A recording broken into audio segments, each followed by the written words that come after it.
ಮಹತ್ವದ ಕನ್ನಡ ಕಲಿಕಾ ಕೇಂದ್ರವನ್ನು ಉದ್ಘಾಟಿಸಲು ಆಗಮಿಸಿರುವಂತಹ ಗೌರವಾನ್ವಿತ ಡಾಕ್ಟರ್ ಪುರುಷೋತ್ತಮ ಬಿಳಿಮಲೆ ಮಾನ್ಯ ಅಧ್ಯಕ್ಷರು, ಕನ್ನಡ ಅಭಿವೃದ್ಧಿ ಪ್ರಾಧಿಕಾರ, ಕರ್ನಾಟಕ ಸರ್ಕಾರ ಇವರಿಗೆ ಎಲ್ಲರ ಪರವಾಗಿ ಹೃದಯಪೂರ್ವಕವಾಗಿ ಸ್ವಾಗತವನ್ನು ಕೋರುತ್ತೇನೆ.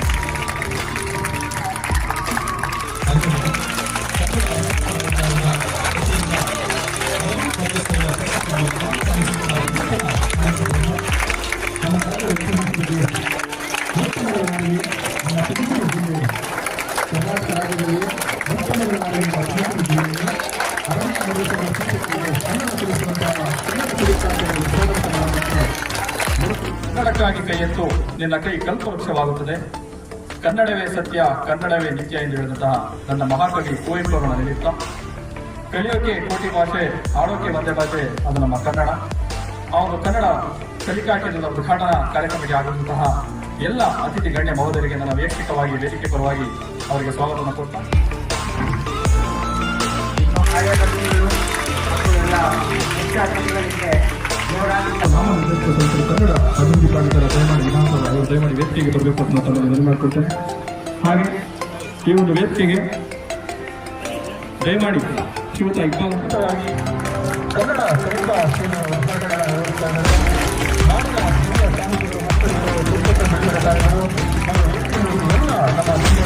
ನಮ್ಮ ಕನ್ನಡ ಕಲಿಕಾ ಕೇಂದ್ರದ ಉದ್ಘಾಟನೆಯನ್ನು ನೆರವೇರಿಸುತ್ತಾರೆ. ಸರ್ವೋದಯ ಕಾಲೇಜಿನ ಲೆಕ್ಚರರ್ ಆಶೀಶ್ ಅವರು, ಹಾಗೆ ನಮ್ಮ ತುಮಕೂರು ಮಹಾನಗರ ಪಾಲಿಕೆಯ ವ್ಯವಸ್ಥಾಪಕ ಸತೀಶ್ ಸಾಹೇಬರು, ಹಾಗೆ ನಮ್ಮ ಶಹೀದ್ ಸಾಹೇಬರು, ಹಾಗೆ ಎಲ್ಲ ಉಲಮಾಯಿಯ ಮತ್ತು ಎಲ್ಲ ಮುಖ್ಯ ಅತಿಥಿಗಳಿಗೂ ನಾನು ಸ್ವಾಗತ ಕೊಡ್ತಾ ಇದ್ದೀನಿ. ನಮ್ಮ ಸಂಸ್ಥೆಯಲ್ಲಿ ಇವತ್ತು ಒಂದು ಕಾರ್ಯಕ್ರಮವನ್ನು ಆಯೋಜನೆ ಮಾಡಿದ್ವಿ. ಕನ್ನಡ ಕಲಿಕಾ ಅಧ್ಯಯನ ಕೇಂದ್ರ ಅಂತ ಅಂದ್ಬಿಟ್ಟು. ಕನ್ನಡ ಕಲಿಕಾ ಕೇಂದ್ರ ಅಂದ್ರೆ ಏನು ಅಂತಂದ್ರೆ, ನಮ್ಮ ಕನ್ನಡೇತರರು ಅಥವಾ ಕನ್ನಡ ಬಾರದೇ ಇರುವಂತಹ ಜನಗಳಿಗೆ ಕನ್ನಡವನ್ನು ಕಲಿಸುವಂತಹ ಒಂದು ಕಾರ್ಯಕ್ರಮ ಇದು. ಈ ವಿಚಾರವಾಗಿ ನಾವು ಹಲವಾರು ದಿನಗಳ ಹಿಂದೆ ಚರ್ಚೆ ಮಾಡಿ ಕನ್ನಡ ಅಭಿವೃದ್ಧಿ ಪ್ರಾಧಿಕಾರಕ್ಕೆ ಒಂದು ಮನವಿ ಪತ್ರವನ್ನು ಸಲ್ಲಿಸಿದ್ವಿ ನಾವು. ಏನು ಅಂತಂದ್ರೆ, ನಮ್ಮ ತುಮಕೂರಿನಲ್ಲಿ ಮದ್ರಸಾಗಳಲ್ಲಿ ಮತ್ತೆ ಮಸೀದಿಯಲ್ಲಿ ನಮಾಜ್ ಮಾಡಿಸುವಂತಹ ಇಮಾಮ್ಗಳು ಮತ್ತೆ ಅರೇಬಿಕ್ ಟೀಚರ್ಸ್ ಏನಿದ್ದಾರೆ ಅವ್ರಿಗೆ ಕನ್ನಡ ಕಲಿಸ್ಬೇಕು, ಕನ್ನಡ ಅವರು ಓದ್ಬೇಕು ಮತ್ತೆ ಬರಿಬೇಕು, ಅದನ್ನ ಕಲಿಸ್ಬೇಕು. ಅದಕ್ಕೆ ತಮ್ಮ ಕಡೆಯಿಂದ ಏನು ಮಾರ್ಗದರ್ಶನ ಇದೆ ಅಥವಾ ಸೂಚನೆ ಇದೆ ಅದನ್ನ ನೀಡಿ ಅಂತ ಅಂದ್ಬಿಟ್ಟು ಒಂದು ಮನವಿ ಪತ್ರ ಸಲ್ಲಿಸಿದ್ವಿ. ಅದನ್ನ ತುಂಬಾ ಸಂತೋಷದಿಂದ ಅವರು ಅದನ್ನ ಸ್ವೀಕಾರ ಮಾಡಿ ಇಮ್ಮಿಡಿಯೇಟ್ಲಿ ಒಂದು ವಾರದಲ್ಲಿ ಅವರು ನಮ್ಗೆ ಲೆಟರ್ ಬರೀತಾರೆ, ಆರ್ಡರ್ ಮಾಡ್ತಾರೆ ಗೌರ್ಮೆಂಟ್ ಇಂದ. ನಮ್ಮ ಒಂದು ಏನಿದೆ ಜಾಮಿಯಾ ಸೈಯದನಾ ಅನಸ್ ಇಬ್ನೆ ಮಾಲಿಕ್, ಇದಕ್ಕೆ ಕನ್ನಡ ಕಲಿಕಾ ಕೇಂದ್ರವಾಗಿ ಅವರು ಆರ್ಡರ್ ಮಾಡಿ ಇದನ್ನ ಉದ್ಘಾಟನೆಯನ್ನ ನಾವು ಮಾಡ್ತೇವೆ. ನಮ್ಮ ಅಧ್ಯಕ್ಷತೆ ಬಂದು ಇಲ್ಲಿ ಅಂದ್ರೆ ಕನ್ನಡ ಅಭಿವೃದ್ಧಿ ಪ್ರಾಧಿಕಾರದ ಅಧ್ಯಕ್ಷರು ಈಗಿನ ಡಾಕ್ಟರ್ ಪುರುಷೋತ್ತಮ್ ಬಿಳಿಮಲೆ ಸಾಹೇಬ್ರು ಏನಿದ್ದಾರೆ ಅವರೇ ಬಂದು ಉದ್ಘಾಟನೆ ಮಾಡ್ತಾರೆ ಅಂತ ಹೇಳಿದ್ರು. ಸೊ ಇವತ್ತು ಬಂದು ಅವರು ಮತ್ತೆ ಕಾರ್ಯದರ್ಶಿಗಳಾದಂತಹ ಡಾಕ್ಟರ್ ಸಂತೋಷ್ ಹಾನಗಲ್ಲ ಸರ್ ಇಬ್ರು ಸಹ ಮತ್ತೆ ಅವರ ಎಲ್ಲ ಏನು ಪದಾಧಿಕಾರಿಗಳಿದ್ದಾರೆ ಮತ್ತೆ ಅಧಿಕಾರಿಗಳಿದ್ದಾರೆ ಎಲ್ಲರೂ ಸಹ ಬಂದು ಇವತ್ತು ಈ ಒಂದು ಕಾರ್ಯಕ್ರಮವನ್ನ ಅದ್ಧೂರಿಯಾಗಿ ನಡೀತು. ಈ ಕಾರ್ಯಕ್ರಮ ಇದನ್ನ ಉದ್ಘಾಟನೆ ಮಾಡಿ ಇಲ್ಲದಂತಹ ಏನು ಅರಬಿ ಟೀಚ್ ಮಾಡುವಂತಹ ಟೀಚರ್ಸ್ಗೆ ಕನ್ನಡದ ಪುಸ್ತಕಗಳನ್ನ ವಿತರಣೆ ಮಾಡೋದ್ರ ಮೂಲಕ ಮತ್ತೆ ಈ ಒಂದು ಕಾರ್ಯಕ್ರಮ ಏನಿದೆ 3 ತಿಂಗಳ ಒಂದು ಕಾರ್ಯಕ್ರಮ ಇದು. ವಾರದಲ್ಲಿ 3 ಗಂಟೆ ನಾವು ಕನ್ನಡದ ಕ್ಲಾಸಸ್ ನ ತೆಗೆದುಕೊಳ್ಬೇಕು ಅವ್ರಿಗೆ. ತುಂಬಾ ಸಂತೋಷದ ವಿಚಾರ ಏನಂದ್ರೆ, ನಾನು ಕನ್ನಡದ ಅಭಿಮಾನಿ. ನನ್ನ ಹೈಸ್ಕೂಲ್ ಲೆವೆಲಿಂದನೂ ಸಹ ತುಂಬಾ ಇಷ್ಟಪಟ್ಟು ನಾನು ಕನ್ನಡ ಓದುವಂಥದ್ದು. ನನ್ಗೆ ಒಂದು ಏನು ಅಂದ್ರೆ ಆ ಸೃಷ್ಟಿಕರ್ತ ಒಂದು ಅವಕಾಶ ಮಾಡಿಕೊಟ್ಟಿದ್ದಾನೆ. ಏನು ಅಂತಂದ್ರೆ, ಈ ಹಜರತ್ಗಳಿಗೆ ಕನ್ನಡವನ್ನು ಕಲಿಸುವಂತಹ ಒಂದು ಅವಕಾಶ ನಂಗೆ ಸಿಕ್ಕಿದೆ. ಸರ್ಕಾರದಿಂದ ಅದು ಆರ್ಡರ್ ಆಗಿದೆ ನನ್ನ ಹೆಸರಿನಲ್ಲಿ. ನನಗೆ ಒಬ್ಬ ಸಂಪನ್ಮೂಲ ವ್ಯಕ್ತಿಯಾಗಿ ಒಬ್ಬ ಕನ್ನಡ ಕಲಿಸುವಂತ ಟೀಚರ್ ಆಗಿ ಅವರು ಇದು ಮಾಡಿದ್ದಾರೆ. ಅದಕ್ಕೆ ಸಂಭಾವನೆಯನ್ನು ಸಹ ನಿಗದಿ ಮಾಡಿ ಅದನ್ನ ಕೊಡ್ತಾರೆ. ತುಂಬಾ ಸಂತೋಷದ ವಿಚಾರ. ಇವತ್ತು ಈ ಒಂದು ಕಾರ್ಯಕ್ರಮಕ್ಕೆ ಡಾಕ್ಟರ್ ಪುರುಷೋತ್ತಮ್ ಬಿಳಿಮಲೆ ಸಾಹೇಬರು ಮತ್ತೆ ಸಂತೋಷ್ ಹಾನಗಲ್ ಸಾರು ಮತ್ತೆ ನಮ್ಮ ತುಮಕೂರಿನ ಕನ್ನಡ ಸಾಹಿತ್ಯ ಪರಿಷತ್ನ ಅಧ್ಯಕ್ಷರಾದಂತಹ ಸಿದ್ಲಿಕಂಪ ಸರ್ ಅವರು ಮತ್ತೆ ನಮ್ಮ ಮುಖಂಡರಾದಂತಹ ಇಕ್ಬಾಲ್ ಅಹಮದ್ ಸಾಹೇಬರು, ಇರ್ಫಾನ್ ಸಾಹೇಬರು, ಅಫ್ಸರ್ ಖಾನ್ ಸಾಹೇಬರು, ಈ ತರ ಎಲ್ಲ ತುಂಬಾ ಜನ ಇವತ್ತು ವೇದಿಕೆಯನ್ನೇ ಸಾಕಾಗ್ತಿರ್ಲಿಲ್ಲ, ಅಷ್ಟು ಜನ ಬಂದು. ಅಂದ್ರೆ ಏನ್ ತೋರಿಸುತ್ತೆ ಅಂದ್ರೆ ಇದು ಕನ್ನಡದ ಬಗ್ಗೆ ಎಷ್ಟು ಅಭಿಮಾನ ಪ್ರೀತಿ ಇದೆ ಅಂತ ಅನ್ಬಿಟ್ಟು ಎಲ್ರು ಮಾತಾಡಿದ್ರು. ಎಲ್ರದ್ದು ಒಂದೇ ಏನು ಅಂದ್ರೆ ಯೋಚನೆ, ಆಲೋಚನೆ ಮತ್ತೆ ಸೂಚನೆ, ಕನ್ನಡವನ್ನ ಎಲ್ರಿಗೂ ಸಹ ನಾವು ಕಲಿಸ್ಬೇಕು, ಕನ್ನಡ ಚೆನ್ನಾಗಿ ಮಾತಾಡ್ಬೇಕು, ಕನ್ನಡ ಬರಿಬೇಕು. ನಮ್ಮ ಒಲೆಮಾಗಳು, ನಮ್ಮ ಹಜರತುಗಳು, ನಮ್ಮ ಮಸೀದಿಯಲ್ಲಿ ಬೋಧನೆ ಮಾಡುವಂತಹ ಅರಬಿಕ್ ಟೀಚರ್ಗಳು ಅಥವಾ ಮದ್ರಸಾಗಳಲ್ಲಿ ಬೋಧನೆ ಮಾಡುವಂತಹ ಅರಬಿಕ್ ಟೀಚರ್ಸ್ಗಳು ಇವರೆಲ್ಲರೂ ಸಹ ಕನ್ನಡವನ್ನು ಕಲಿಬೇಕು, ಕನ್ನಡದಲ್ಲಿ ಮಾತಾಡಬೇಕು, ಸ್ಪಷ್ಟವಾಗಿ ಕನ್ನಡ ಬರಿಬೇಕು ಅನ್ನೋದು ಒಂದು ನಿಜವಾದಂತಹ ತುಂಬಾ ಉತ್ತಮವಾದಂತಹ ಒಂದು ಆಲೋಚನೆ ಅಂತ ನಮ್ಗೆ ತುಂಬಾ ಅವರು ಅಭಿನಂದನೆಗಳನ್ನ ಸಲ್ಲಿಸಿದ್ರು. ತುಮಕೂರಿನಲ್ಲಿ ಮೊಟ್ಟ ಮೊದಲವಾಗಿ ಅವರೇ ಹೇಳಿದ್ದು ಮಾತಿದು, ಇದೊಂದು ಇತಿಹಾಸ ಸೃಷ್ಟಿಸಿದ್ದೀರಾ ಈ ಕಾರ್ಯಕ್ರಮ ಮಾಡಿ ಅಂತ ಹೇಳಿ. ನಿಜವಾಗ್ಲೂ ತುಂಬಾ ಸಂತೋಷ ಆಗ್ತಾ ಇದೆ. ಈ ಒಂದು ಕಾರ್ಯಕ್ರಮವನ್ನು ನಾವು ಆರಂಭ ಮಾಡಿದ್ದೇವೆ. 3 ತಿಂಗಳಲ್ಲಿ ನಾವು ಅವ್ರನ್ನ ಏನು ಒಂದು 25ರಿಂದ 30 ಸ್ಟೂಡೆಂಟ್ಸ್ ಎನ್ರೋಲ್ ಆಗಿದ್ದಾರೆ, ಅವ್ರಿಗೆ ಕನ್ನಡವನ್ನ ಕಲಿಸಿ ಅದಾದ ನಂತರ ಒಂದು ದೊಡ್ಡ ಕಾರ್ಯಕ್ರಮ ಮಾಡಿ ಅವ್ರಿಗೆ ಸರ್ಕಾರದ ವತಿಯಿಂದ ಅವ್ರಿಗೆ ಸರ್ಟಿಫಿಕೇಟ್ಸ್ ಇಶ್ಯೂ ಮಾಡುತ್ತೆ. ಅದು ತುಂಬಾ ದೊಡ್ಡ ವಿಚಾರ. ಅವ್ರಿಗೊಂದು ನಾವು ಸಣ್ಣ ಒಂದು ಎಕ್ಸಾಮ್ ಅನ್ನ ಮಾಡಿ ಸರ್ಕಾರದ ವತಿಯಿಂದ ಸರ್ಟಿಫಿಕೇಟ್ ಇಶ್ಯೂ ಮಾಡ್ತೀವಿ. ಆ ಸಂದರ್ಭದಲ್ಲಿ ಅಧ್ಯಕ್ಷರು ಹೇಳಿದ್ರು, ನಾವು ಜಮೀರ್ ಅಹಮದ್ ಸಾಹೇಬ್ರನ್ನ ಮತ್ತೆ ಮೈನಾರಿಟಿ ಚೇರ್ಮನ್ ನಿಸಾರ್ ಅಹಮದ್ ಸಾಬ್ ಅವ್ರನ್ನು ಎಲ್ಲರನ್ನೂ ಸಹ ಕರ್ಕೊಂಡ್ ಬರ್ತೀವಿ. ಅವತ್ತು ಅದ್ದೂರಿಯಾಗಿ ನಾವು ಇದೇ ತರ ಇವತ್ತೇನ್ ನೀವು ಕಾರ್ಯಕ್ರಮ ಮಾಡಿದ್ದೀರೋ ಅದೇ ತರ ಕಾರ್ಯಕ್ರಮ ಮಾಡ್ಬೇಕು ಅಂತ ಹೇಳಿದ್ದಾರೆ ಸರ್. ಅಂದ್ರೆ ಅವರು ಈಗ ಸದ್ಯಕ್ಕೆ ನಮ್ಗೆ ಅವರ ಒಂದು ಡೈರೆಕ್ಷನ್ ಏನಿದೆ ಅಂದ್ರೆ, ಒಂದು ಬ್ಯಾಚ್ ಅಲ್ಲಿ ಒಂದು 30 ಸ್ಟೂಡೆಂಟ್ಸ್ ಇಟ್ಕೊಳ್ಳಿ, ಜಾಸ್ತಿ ಬೇಡ. ಅಂದ್ರೆ ಕಲಿಕೆ ತುಂಬಾ ಎಫೆಕ್ಟಿವ್ ಆಗಿರ್ಬೇಕು ಅನ್ನೋ ದೃಷ್ಟಿಯಿಂದ ಅವ್ರು ಹೇಳೋದೇನು ಅಂದ್ರೆ, ಒಂದು 30 ಜನದ ಬ್ಯಾಚ್ ಮಾಡ್ಕೊಂಡು ಫಸ್ಟ್ ಬ್ಯಾಚ್ ಕಂಪ್ಲೀಟ್ ಮಾಡಿ, ಸಕ್ಸಸ್ಫುಲಿ ಕಂಪ್ಲೀಟ್ ಮಾಡಿ. ಅದಾದ ನಂತರ ಬ್ಯಾಚಸ್ ಮಾಡ್ಕೊಳ್ಳಿ ನೀವು, ಬ್ಯಾಚಸ್ ಮಾಡಿ. ಯಾಕಂದ್ರೆ ಈಗ ಅವರು ಎಲ್ಲರೂ ಸಹ ಬ್ಯುಸಿ ಇರುವಂತಹ ಜನಗಳು ಅವರು. ನಮ್ಮ ಮೌಲ್ವಿಗಳು, ನಮ್ಮ ಹಜರತ್ಗಳು, ನಮ್ಮ ಏನು ಒಲಮಾಗಳು ಇದ್ದಾರೆ, ಅವ್ರಿಗೆಲ್ಲ ಆಲ್ರೆಡಿ ಫಿಕ್ಸ್ಡ್ ಡ್ಯೂಟೀಸ್ ಇದೆ ಅವ್ರದೆಲ್ಲ. ಅದನ್ನ ತುಂಬಾ ವಂಡರ್ಫುಲ್ ಇದ್ದಾರೆ, ಎಕ್ಸಿಕ್ಯೂಟಿಂಗ್ ತುಂಬಾ ಅದ್ಭುತವಾಗಿ ಮಾಡ್ತಾ ಇದ್ದಾರೆ. ಅವರ ಒಂದು ಬ್ಯುಸಿ ಶೆಡ್ಯೂಲ್ ಅಲ್ಲಿ ಅವ್ರಿಗೆ ತೊಂದರೆ ಆಗ್ದಲೆ, ಅವರ ರೊಟೀನಿಗೆ ಡಿಸ್ಟರ್ಬ್ ಆಗ್ದಲೆ ನಾವೇನ್ ಮಾಡ್ಬೇಕಾಗುತ್ತೆ, ಕನ್ನಡ ಕಲಿಸ್ಬೇಕಾಗುತ್ತೆ. ಅದಕ್ಕೋಸ್ಕರ ವಾರದಲ್ಲಿ 3 ಗಂಟೆ ಆ ಒಂದು ಬ್ಯಾಚ್ ನಾವು ಮಾತಾಡ್ಕೊಂಡು ಅವರು ನಮ್ಗೆ ಸಂಪೂರ್ಣವಾದಂತಹ ಸ್ವಾಯತ್ತತೆಯನ್ನ ನೀಡಿದ್ದಾರೆ. ನಿಮ್ಮ ಅನುಕೂಲಕ್ಕೆ ತಕ್ಕಂತೆ ಮತ್ತೆ ಕಲಿಯೋರ ಅನುಕೂಲಕ್ಕೆ ತಕ್ಕಂತೆ ಒಂದು 3 ಗಂಟೆ ನೀವು ನಿಗದಿ ಮಾಡಿಕೊಂಡು ಕನ್ನಡ ಕಲಿಸಿ 3 ತಿಂಗಳಲ್ಲಿ ನೀವು 36 ಗಂಟೆಯಲ್ಲಿ ಹೇಗಾದ್ರೂ ಮಾಡಿ ಕನ್ನಡವನ್ನ ಕಲಿಸ್ಬೇಕು ಅನ್ನುವಂಥ ಕಾರ್ಯಕ್ರಮ. ಜಾಸ್ತಿ ಆದ್ರೆ ಅದೇ ಅವ್ರು ಏನ್ ಹೇಳ್ತಾರೆ, ಫಸ್ಟ್ ಈ ಬ್ಯಾಚ್ ಕಂಪ್ಲೀಟ್ ಮಾಡಿ, ಇದ್ರದ್ದು ಸಕ್ಸಸ್ ಸ್ಟೋರೀಸ್ ನ ನೀವು ಹೇಳಿ, ನೆಕ್ಸ್ಟ್ ಮತ್ತೆ 3 ಮಂತ್ಸ್ ಕೋರ್ಸ್, ನೆಕ್ಸ್ಟ್ ಮತ್ತೆ 3 ಮಂತ್ಸ್ ಕೋರ್ಸ್ ನ ನೀವು ಮಾಡಿ, ಬ್ಯಾಚಸ್ ಮಾಡಿ. ಅದಕ್ಕೂ ಡಿಮಾಂಡ್ ಜಾಸ್ತಿ ಆಯ್ತು ಅಂದ್ರೆ ಬ್ಯಾಚ್ 1, ಬ್ಯಾಚ್ 2, ಬ್ಯಾಚ್ 3 ಅಂತ ಸಪರೇಟ್ ಮಾಡ್ಕೊಂಡು ಸಪರೇಟ್ ಟೀಚರ್ಸ್ ಅಡ್ಜಸ್ಟ್ ಮಾಡ್ಬಿಟ್ಟು ಮಾಡಿ, ಅದಕ್ಕೆ ಬೇಕಾದಂತ ಸಂಭಾವನೆಯನ್ನ ಕರ್ನಾಟಕ ಸರ್ಕಾರ ಕೊಡುತ್ತೆ ಅಂತ ಅಂದ್ಬಿಟ್ಟು ಹೇಳಿ ಹೋಗಿದ್ದಾರೆ ಸರ್.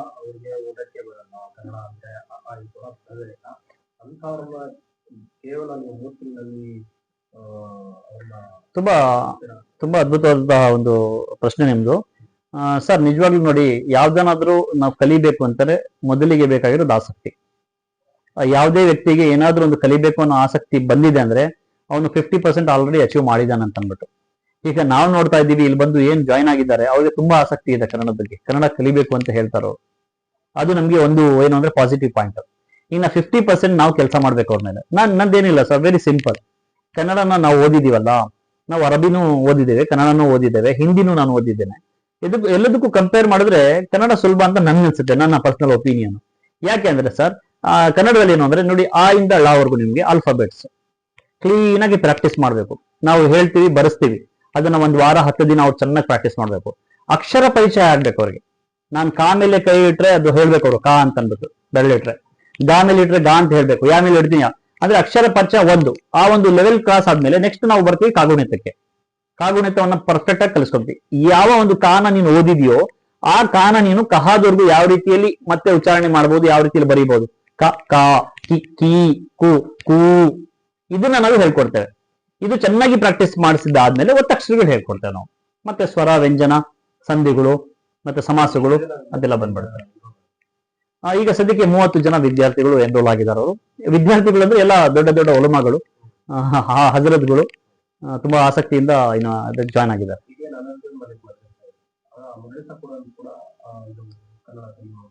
ನಿಜವಾಗ್ಲು ನಮ್ಮ ಹಾಜಿ ಮಿರ್ಜಾ ಅಸ್ಲಾಂ ಪಾಷಾರವರು ಮತ್ತೆ ಅಧ್ಯಕ್ಷರಾದಂತಹ ನಮ್ಮ ಅಬ್ದುಲ್ ರೆಹಮಾನ್ ಸಾಬ್ರವರು, ಅವರಿಬ್ರು ಸಹ ಅದೇ ಹೇಳೋದು. ನಾವು ಇದನ್ನ ಏನು ಅಂತಂದ್ರೆ ಮದ್ರಸಾದಿಂದ ಸ್ಟಾರ್ಟ್ ಆಗಿ ಇವತ್ತು ಸ್ಕೂಲು ಮತ್ತೆ ಕಾಲೇಜ್ ಎಲ್ಲ ಸ್ಟಾರ್ಟ್ ಆಗಿದೆ. ನಾವು ಸರ್ವಿಸ್ ಕೊಡ್ಲೇಬೇಕು ಅಂತ ಅಂದ್ಬಿಟ್ಟು ಅದರಲ್ಲಿ ಈಗ ಎಕ್ಸ್ಟ್ರಾಡಿನರಿ ಸರ್ವಿಸ್ ಏನು ಅಂದ್ರೆ ನಮ್ಮ ಎಲ್ಲ ಉಲಮಗಳಿಗೆ, ನಮ್ಮ ಮದ್ರಸಾದಲ್ಲಿ ಓದಂತ ಎಲ್ಲ ಮಕ್ಕಳು ನಿರರ್ಗಳವಾಗಿ ಕನ್ನಡದಲ್ಲಿ ಮಾತಾಡಬೇಕು, ಓದ್ಬೇಕು, ಬರಿಬೇಕು. ನಮ್ಮ ಒಲಮಗಳು ಸಹ ಕರಿಬೇಕು. ಹಾಗೆ ತುಮಕೂರಿನಲ್ಲಿರುವಂತಹ ಎಲ್ಲಾ ಮದ್ರಸಾಗಳ ಎಲ್ಲಾ ಮಸೀದಿಗಳ ಇಮಾಮ್ಗಳು ಸಹ ಬಂದು ಇಲ್ಲಿ ಕರಿಬೇಕು. ಅದಕ್ಕೆ it is a free of cost sir. ಎಲ್ಲದಕ್ಕಿಂತ ಹೆಚ್ಚಾಗಿ ಹೇಳ್ಬೇಕಂದ್ರೆ it is a free of cost. ಏನೋ ಅವರದಕ್ಕೆ ಈಗ ನಿಮ್ಗೆ ಗೊತ್ತಿದೆ, ಒಂದು ಲ್ಯಾಂಗ್ವೇಜ್ ನಾವು ಸ್ಪೈನ್ ಕಲಿತೀವಿ, ಒಂದು ಫ್ರೆಂಚ್ ಕಲಿತೀವಿ ಅಂದ್ರೆ ಅದಕ್ಕೆ ಎಷ್ಟು ನಾವು ಪೇ ಮಾಡಬೇಕು. ಒಂದು ಒಳ್ಳೆ ಒಂದು ಅವಕಾಶ, ಕನ್ನಡನು ಸಹ ಕಲಿಸ್ತೇವೆ. ಯಾಕೆಂದ್ರೆ ಸರ್ ನಾನು ಹೇಳ್ತಾ ಇರೋದು, ವಾರದಲ್ಲಿ 3 ಗಂಟೆ ನಾವು ಅವ್ರಿಗೆ ಪ್ರಾಕ್ಟೀಸ್ ಮಾಡಿಸಿ ಅವರ ಕಡಿಮೆ ಸಮಯವನ್ನು ತೆಗೆದುಕೊಂಡು ಕನ್ನಡವನ್ನ ಬರೀಲಿಕ್ಕೆ, ಓದ್ಲಿಕ್ಕೆ ಅರ್ಥ ಮಾಡ್ಕೊಳ್ಳಿಕ್ಕೆ ಬರುವಂತಹ ರೀತಿಯಲ್ಲಿ ಮಾಡ್ತೇವೆ. ಅದಾದ ನಂತರ ಅವ್ರಿಗೆ ಒಂದು ಸಜೆಷನ್ ಕೊಡ್ತೀವಿ ಏನು ಅಂತಂದ್ರೆ ರೆಗ್ಯುಲರ್ ಆಗಿ ಕನ್ನಡ ನ್ಯೂಸ್ ಪೇಪರ್ಸ್ ಓದಬೇಕು, ಕನ್ನಡ ಬುಕ್ಗಳು ಓದ್ತಾ ಇರಬೇಕು. ಆ ತರ ಮಾಡ್ಕೊಂಡೋದ್ರೆ ಇನ್ನು ಕನ್ನಡದಲ್ಲಿ ವ್ಯಾಕ್ಯಾಬ್ಯುಲರಿ ಇಲ್ಲ, ತುಂಬಾ ಅವ್ರ ವ್ಯಾಕರಣ ಇಲ್ಲ, ತುಂಬಾ ಸ್ಟ್ರಾಂಗ್ ಮಾಡ್ಕೊಳ್ತಾ ಹೋಗ್ಬೋದು. ಇನ್ನ ಹೆಚ್ಚಾಗಿ ನಮ್ಗೆ ತುಂಬಾ ಹೆಮ್ಮೆ ಅನ್ಸುತ್ತೆ ಸರ್, ಯಾಕೆಂತಂದ್ರೆ ಮದ್ರಸಾದ ಮಕ್ಕಳಿಗೆ ಅರಬಿಕ್ನ ಜೊತೆಯಲ್ಲಿ ನಾವು ಏನು ನಮ್ಮ ದೀನಿಯಾತ್ ಇದೆ ಅದ್ರ ಜೊತೆಯಲ್ಲಿ ಕನ್ನಡವನ್ನ ಕಲಿಸುವಂತದ್ದು. ಈಗ ಇವತ್ತು ಬಂದಿದ್ದು ಅಧ್ಯಕ್ಷರು ತುಂಬಾ ನಮ್ಮ ಮದ್ರಸಾ ಮಕ್ಕಳಿಗೆ ಕನ್ನಡದಲ್ಲಿ ಮಾತಾಡಿದ್ರು, ಕೇಳಿದ್ರು, ಅವರೇ ಆಶ್ಚರ್ಯ ಆಗ್ಬಿಟ್ರು. ಚೆನ್ನಾಗಿ ಮಾತಾಡ್ತಾರಲ್ರಿ ಕನ್ನಡದಲ್ಲಿ ಅಂತ ಹೇಳಿದ್ರು. ಅದರಲ್ಲಿ ಇನ್ನೊಂದ್ ಸ್ವಲ್ಪ ನಾವು ಇಂಪ್ರೂವ್ಮೆಂಟ್ಸ್ ಮಾಡ್ಕೊಂಡು ಡೆವಲಪ್ ಮಾಡ್ಬೇಕು. ತುಂಬಾ ಸಂತೋಷ ಆಗುತ್ತೆ ಸರ್. ಯಾಕೆ ಬಿಡ್ಬೇಕು ಸರ್ ಹೇಳಿ, ನಮ್ಮ ಭಾಷೆ ಇದು ಅಲ್ವಾ? ಆಮೇಲೆ ಏನ್ ಕೊರತೆ ಇದೆ? 2000 ವರ್ಷಗಳ ಇತಿಹಾಸ ಇರೋ ಭಾಷೆ ಅದು. ಏನು ಅದ್ರಲ್ಲಿ ಕೊರತೆನೇ ಇಲ್ಲ. ಯಾವ ಕೋಶ ಶಬ್ದಕೋಶಗಳಲ್ಲಿ ನೀವು ನೋಡಿ ಯಾವ ಶಬ್ದ ಸಿಗಲ್ಲ ಅಂತ ಏನಿಲ್ಲ. ಬಟ್ ನಿಮ್ಮ ಒಂದು ಮಾಧ್ಯಮದ ಮೂಲಕ ನಾನು ತುಮಕೂರಿನ ಹಾಗೂ ಕರ್ನಾಟಕದ ಎಲ್ಲ ನಮ್ಮ ಅಲ್ಪಸಂಖ್ಯಾತ ಬಂಧುಗಳೇನಿದ್ದಾರೆ, ಮುಸಲ್ಮಾನ್ ಏನಿದ್ದಾರೆ, ಎಲ್ರಿಗೂ ಸಹ ನಾನು ರಿಕ್ವೆಸ್ಟ್ ಮಾಡೋದೇನು ಅಂತಂದ್ರೆ, ದಯಮಾಡಿ ತಾವು ಕನ್ನಡ ಕಲಿಯುವಂತ ಒಂದು ಕೆಲಸ ಮಾಡಿ. ನಿಮ್ಮ ಏಜ್ 40 ಆಗಿದ್ರು ಪರವಾಗಿಲ್ಲ, 50 ಆಗಿದ್ರು ಪರವಾಗಿಲ್ಲ, 60 ಆಗಿದ್ರು ಪರವಾಗಿಲ್ಲ, ನೀವು ಅರೇಬಿಕ್ ಟೀಚರ್ ಆಗಿದ್ರು ಪರವಾಗಿಲ್ಲ, ಇಂಗ್ಲಿಷ್ ಟೀಚರ್ ಆಗಿದ್ರು ಪರವಾಗಿಲ್ಲ, ಅಥವಾ ಎಕನಾಮಿಕ್ಸ್ ಟೀಚರ್ ಆಗಿದ್ರು ಪರವಾಗಿಲ್ಲ, ಫಿಸಿಕ್ಸ್ ಟೀಚರ್ ಆಗಿದ್ರು ಪರವಾಗಿಲ್ಲ, ಸ್ಪಷ್ಟವಾಗಿ ಕನ್ನಡವನ್ನು ಓದ್ಬೇಕು, ಬರಿಬೇಕು, ಅದನ್ನ ಕಲಿಬೇಕು.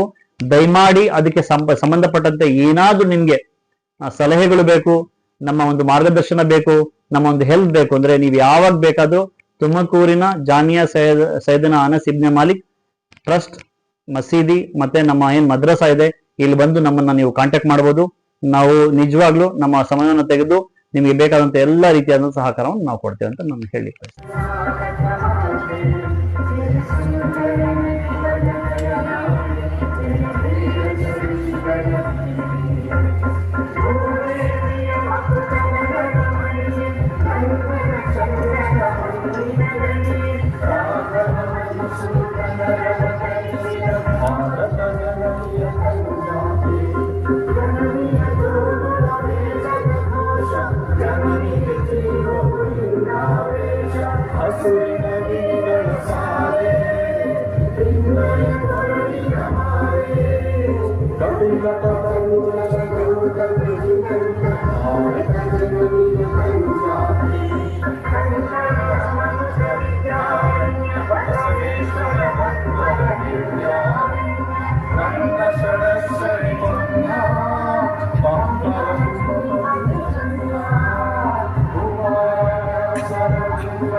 ಸಾಹೇಬರು ಕನ್ನಡ ಅಭಿವೃದ್ಧಿ ಪ್ರಾಧಿಕಾರಗಳು ರೌಂಡ್ ಶೇಪ್ ಗುಂಡಗಿರುತ್ತೆ. ಆದ್ದರಿಂದ ಕನ್ನಡವನ್ನ ನಾವು ಉರ್ದು ಬರ್ದಾಗೆ, ಇಂಗ್ಲಿಷ್ ಬರ್ದಾಗೆ, ಹಿಂದಿ ಬರ್ದಾಗ ಬರೆಯಕ್ಕಾಗಲ್ಲ. ರೌಂಡ್. ಅದನ್ನ ಮೊದಲು ನೀವು ಒಂದು ಜಾಬ್ ಇಟ್ಕೊಂಡು ಹಿಂಗೆ ರೌಂಡ್ ಮಾಡಿದ್ರೆ ನಿಮಗೆ ಅರ್ಧ ಕನ್ನಡ ಅಂತ ಅರ್ಥ. ಅದು ಒಂದು ಕನ್ನಡ ರೌಂಡ್.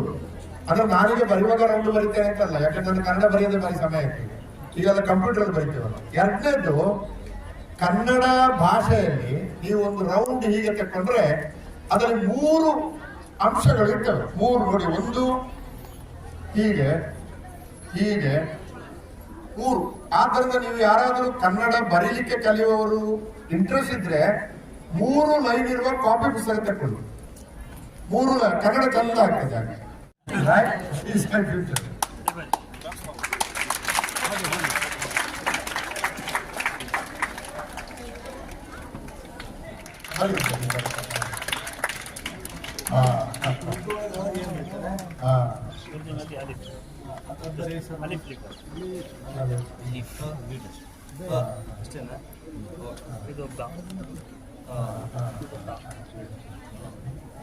ಜಾನಪದ ಸಾಹಿತ್ಯ ಸಂಸ್ಕೃತಿಗೆ ತಮ್ಮದೇ ಆದಂತಹ ಕೊಡುಗೆಯನ್ನು ನೀಡಿದ್ದಾರೆ ಕರ್ನಾಟಕಕ್ಕೆ. ಅವರ ಅದ್ಭುತ ಕಾದಂಬರಿಗಳನ್ನ ಒಂದು ಓದಿದರೆ ಅವರ ಬಂಡಾಯ ಭರಿತ ಸಾಹಿತ್ಯ ನಮಗೆಲ್ಲ ಅರ್ಥ ಆಗ್ತದೆ. ಗೌರವ ವಂದನೆಯನ್ನು ಸ್ವೀಕರಿಸುತ್ತಿರುವಂತಹ ಸನ್ಮಾನಿತರಿಗೆ ಧನ್ಯವಾದಗಳನ್ನು ಅರ್ಪಿಸುತ್ತೇನೆ. ಹಾಗೆ ಪದವಿಪೂರ್ವ ಕಾಲೇಜಿನ ವತಿಯಿಂದ ಅವರ ಸೌಭಾಗ್ಯ ಮಕ್ಕಳಿದ್ದು ಅದಕ್ಕಿಂತ ದೊಡ್ಡ ಸೌಭಾಗ್ಯ. ಹಾಗಾಗಿ ಜೋರು ಚಪ್ಪಾಳೆಯರಿಗೆ ವಿದ್ಯಾರ್ಥಿಗಳು ಜೋರು ಚಪ್ಪಾಳೆಯರಿಗೆ ಅವರನ್ನ ನಮ್ಮ ಗೌರವ ವಂದನೆಯನ್ನು ಅವರು ಸ್ವೀಕರಿಸ್ತಾ ಇದ್ದಾರೆ. ಅವರಿಗೆಲ್ಲ ಅರ್ಪಿಸೋಣ. ಇದರ ಜೊತೆಗೆ ಕನ್ನಡ ಅನವರ ಕುರಾನ್ ಹಾಗೂ ಪ್ರವಾದಿ ಮೊಹಮ್ಮದ್ ಸೈಗಾದ್ ಅವರ ಜೀವನ ಕುರಿತು ತೀರಸ್ಥ ಒಂದು ಪುಸ್ತಕವನ್ನು ಸಹ ಸಾಹಿತ್ಯ ಪರಿಷತ್ ಅಧ್ಯಕ್ಷರು ಅವರ ನೇತೃತ್ವದಲ್ಲಿ ತುಮಕೂರಿನಲ್ಲಿ ಇದೇ ಡಿಸೆಂಬರ್ 29-30ರಂದು ಕನ್ನಡ ಸಾಹಿತ್ಯ ಸಮ್ಮೇಳನ ಯಾರ್ಯಾರು ಬರ್ತಾರೆ ಕನ್ನಡ ಸಾಹಿತ್ಯ ಸಮ್ಮೇಳನಕ್ಕೆ ಎಲ್ಲರಿಗೂ ಅವಕಾಶವನ್ನು ಮಾಡಿಕೊಡ್ತಾರೆ. ಕನ್ನಡ ಸಾಹಿತ್ಯ ಸಮ್ಮೇಳನಕ್ಕೆ ದಯಮಾಡಿ ಆ 2 ದಿನಗಳ ಕಾಲ ವಿದ್ಯಾರ್ಥಿಗಳ ಸಾಹಿತ್ಯ ಸಮ್ಮೇಳನದಲ್ಲಿ ಭಾಗಿ ಒಂದು ಗೌರವ ವಂದನೆಯನ್ನ ಸಲ್ಲಿಸೋಣ.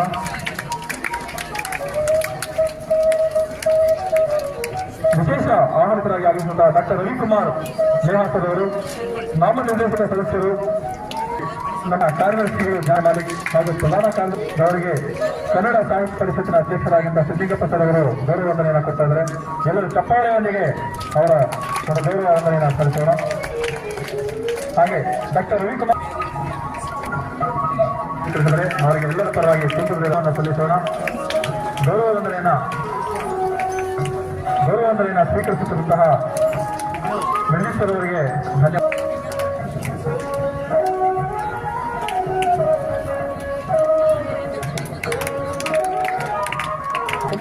ಧನ್ಯವಾದ ಅರ್ಪಿಸಲಾಗ್ತಾ ಇದೆ.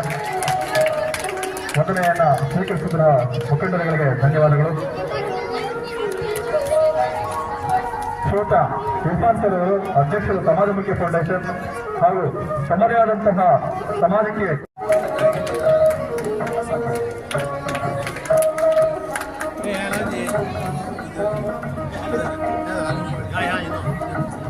ಹಾನಿ